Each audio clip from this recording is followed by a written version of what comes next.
Hello, that's Paul. Paul just started his bachelor's degree in psychology at LMU Munich. Within his orientation week, he learns about OSIP, the LMU's Open Science Initiative in psychology. Paul gets to hear an introductory talk about open science by Ramona Schödel, Lena Schiestel, and Larissa Sust, who are currently leading the OSIP. Beyond that, the Open Science Group consists of about 25 members from all career levels at the Department of Psychology, ranging from students to professors. Its mission is to keep track of international open science developments and channel discussions concerning standards of research quality and transparency. To not only talk about open science, but to also realize it actively, the OSIP organizes various talks and workshops and develops suggestions for practically implementing open science methods at the department. Those goals sound superb to Paul, and he's thrilled to hear that the OSIP gladly welcomes everyone who's interested. So he signs up for the OSIP mailing list and is informed about upcoming OSIP events. Just a week later, Paul attends his first Reproducibility, which is a monthly meeting organized by psychology students in collaboration with the OSIP. In every session, different guests from various disciplines and institutions are invited to give a short introduction to an open science-related topic and to moderate a lively discussion with the audience. This forum serves as the ideal opportunity to ask questions or report one's own experiences. As this was really fun, Paul decides to get more involved with the OSIP and actively supporting its mission. He therefore attends the quarterly OSIP meetings. In these organizational meetings, various topics are discussed, such as further steps for the implementation of open science practices at the department, or which topics may be interesting for upcoming workshops.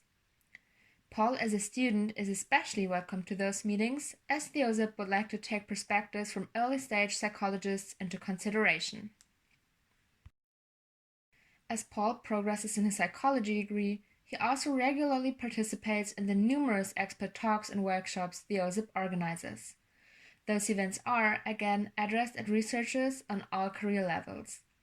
As a student, the input helps Paul developing his open science skills early on, so that he is well prepared for upcoming challenges in his university career, like writing his empirical thesis.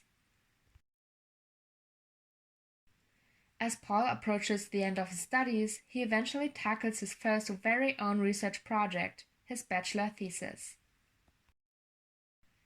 Thanks to his interest in open science, he has the knowledge to properly discuss with his supervisor which open science practices are suitable for his project, and he knows how to implement them correctly.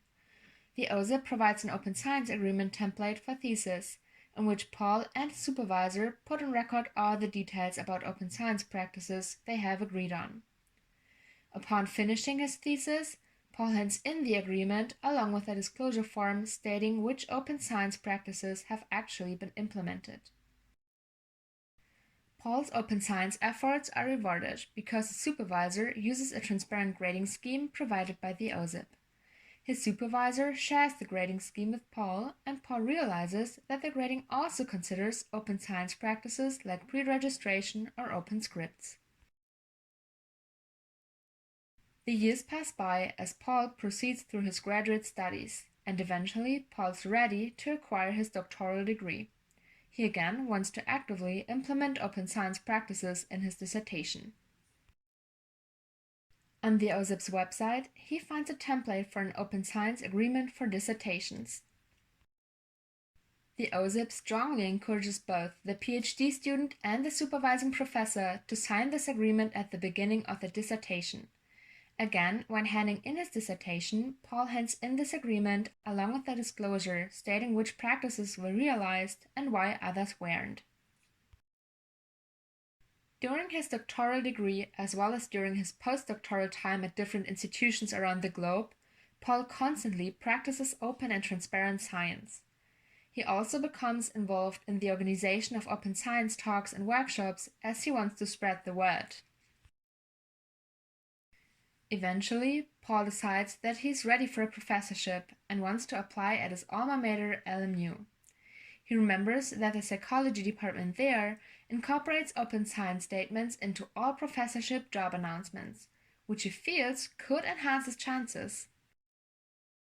Indeed, the department is happy to attract researchers sharing the same open science values, and Paul is appointed professor. His open science journey will continue as he helps the OSIP to foster the implementation of new practices. Do you want to follow in Paul's footsteps? If you are interested in discussing and implementing open science topics and methods at our department, you are welcome to sign up to our mailing list, osip@sci.lmu.de. You will then be informed about any upcoming events. We look forward to meeting you and hearing your opinions and ideas.